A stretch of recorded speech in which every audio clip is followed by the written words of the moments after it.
Assalamualaikum warahmatullahi wabarakatuh. Bismillahirrahmanirrahim. Qala al-muallifu rahimahullahu ta'ala wa nafa'ana bi ulumihi fid dharaini amin ya Allah ya rabbal alamin. Fa'awid mangka kudu ngabiasakeun anjeun nafsaka kana diri anjeun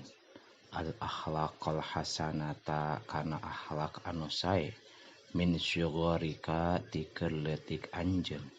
litakuna supaya aya anjeun sajiyatan litakuna supaya aya itu akhlak teh sajiyatan eta jadi watak watobi atan sareng tegesna watak laka pikeun anjeun fi kibarika dina waktu gede anjeun kama seperti perkara kola nyarios saha hakimun imam hakim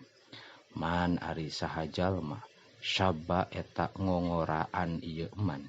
ala syai'in kana hiji perkara syaba mangka kolot ieu man alaihi kana emak wa amma iza ahmata sareng anapun di mana-mana ngantep anjeun nafsaka kana diri anjeun hatta i'tadat nepikeun ka biasa hatta i'tadat nepi ka biasa naon al akhlaqu pirang-pirang akhlak teh ar-radidatu anu goreng ar-radidata kana goreng hatta i'tadat nepi ka biasa naon al akhlaqu pirang-pirang akhlak teh ar-radidata kana goreng pamina sobi mangka eta tetep hese jiddan kalawan banget antak bala ari yen narima ieu akhlak at-tahziba kana dididik fi halatil kibari dina nalika gede paminal anai mangka eta tetep dina paminal anai mangka eta tetep tina kapayahan riyadatul harimi ari capekna pikun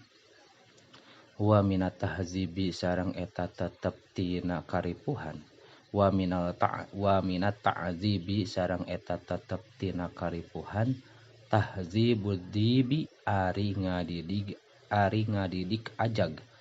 waqala sareng nyarios saha al-Busiriyu Imam Busiri rahima boga ngarahmat sahu ka itu Busiri saha Allah Gusti Allah wan nafsu katifli intuh milhu syabba ala hubbir rodoi wa intaktimhu yan patim wan nafsu sareng ari diri katifli eta seperti budak leutik intuh milhu lamun ngantep anjeun ka itu tifli syabba maka syabba bakal jadi pamuda itu tiplu ala hubbir rodoi bari netepan resep nyusu wa in tabtimhu sareng lamun misahkeun anjeun ka itu tiplu yan patimu bakal eureun itu tiplu wallahu a'lam bishawab.